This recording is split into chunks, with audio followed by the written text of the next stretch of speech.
الحمدللہ رب العالمین والصلاة والسلام علی سید المرسلین اما بعد فاعوذ باللہ من الشیطان الرجیم بسم اللہ الرحمن الرحیم۔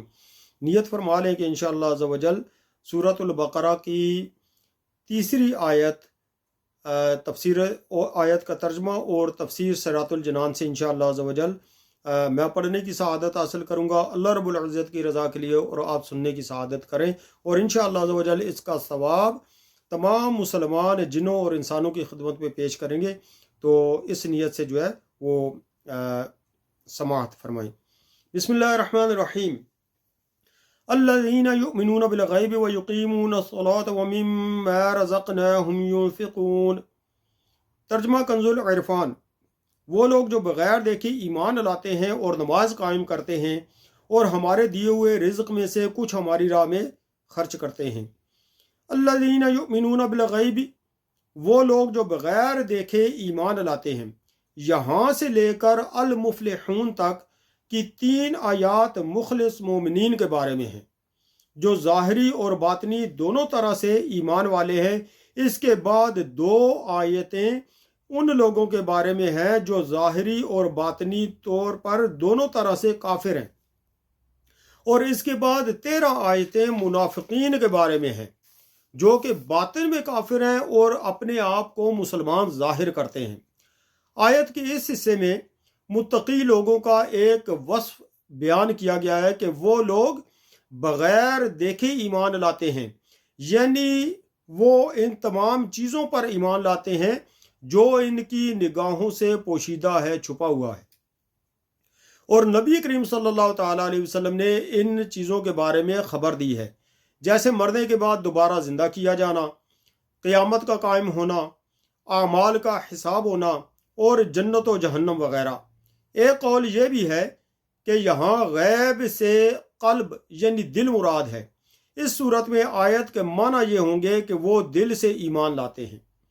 ایمان اور غیب سے متعلق چند اہم باتیں۔ اس آیت میں ایمان اور غیب کا ذکر ہوا ہے، اس لیے ان سے متعلق چند اہم باتیں یاد رکھیں۔ نمبر 1، ایمان اسے کہتے ہیں کہ بندہ سچے دل سے ان سب باتوں کی تصدیق کرے جو ضروریات دین میں داخل ہیں، اور کسی ایک ضرورت دینی کے انکار کو کفر کہتے ہیں۔ تو کسی ایک بھی جو دینی ضرورت ہے اس کا انکار کرنا یہ کفر ہے بہار شریعت۔ نمبر 2، عمل ایمان میں داخل نہیں ہوتے، اسی لیے قرآن پاک میں ایمان کے ساتھ عمل کا جداگانہ ذکر کیا جاتا ہے، جیسے اس آیت میں بھی ایمان کے بعد نماز اور صدقہ کا ذکر علیحدہ طور پر کیا گیا ہے۔ نمبر 3، غیب وہ ہے جو ہم سے پوشیدہ ہو اور ہم اپنے حواس یعنی دیکھنے، چھونے وغیرہ سے اور بدیہی طور پر عقل سے اسے معلوم نہ کر سکیں۔ نمبر 4، غیب کی 2 قسمیں ہیں، جس کے حاصل ہونے پر کوئی دلیل نہ ہو، یہ علم غیب ذاتی ہے۔ جس کے حاصل ہونے پر کوئی دلیل نہ ہو، یہ علم غیب ذاتی ہے اور اللہ تعالیٰ کے ساتھ خاص ہے، اور جن آیات میں غیر اللہ سے علم غیب کی نفی کی گئی ہے وہاں یہی علم غیب مراد ہے۔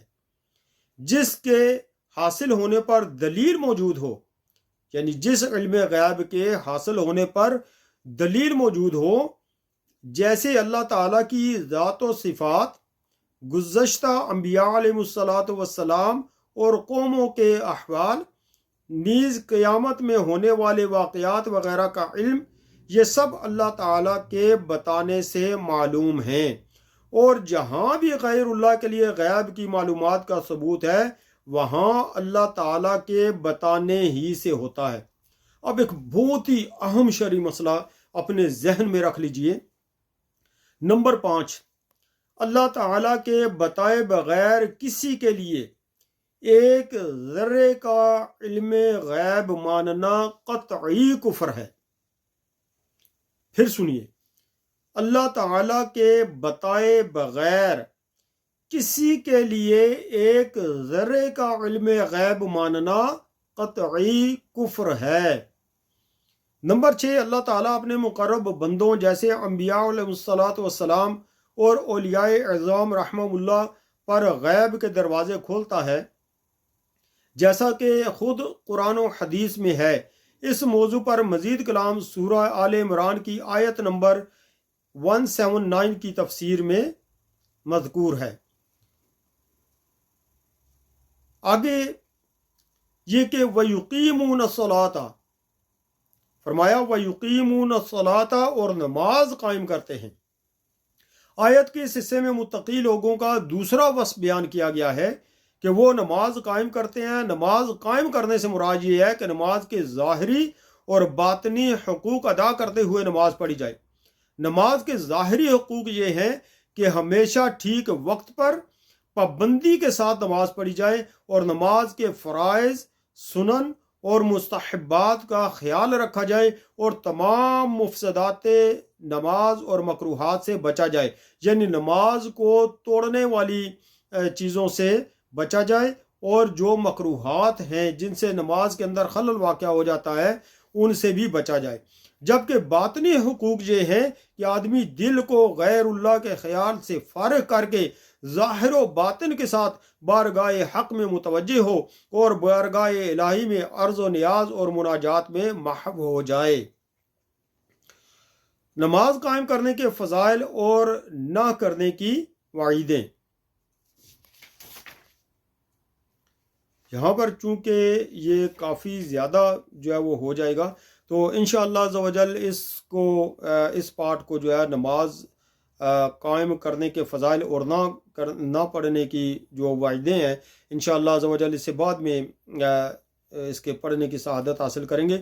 تو یہاں تک جو ہم نے سیکھا ہے، یعنی الذین یؤمنون بالغیب، یہاں تک جو ہم نے سیکھا ہے وہ یہ کہ غیب پر ایمان لانے کے متعلق جو ہے وہ یہاں پہ بیان فرمایا گیا۔ اس میں دو خاص باتیں جو ہے وہ یہ ایمان اور علم غیب کا عقیدہ۔ ایمان جو ہے وہ یہ ہے کہ بندہ سچے دل سے ان سب باتوں کی تصدیق کرے جو ضروریات دین میں ہے۔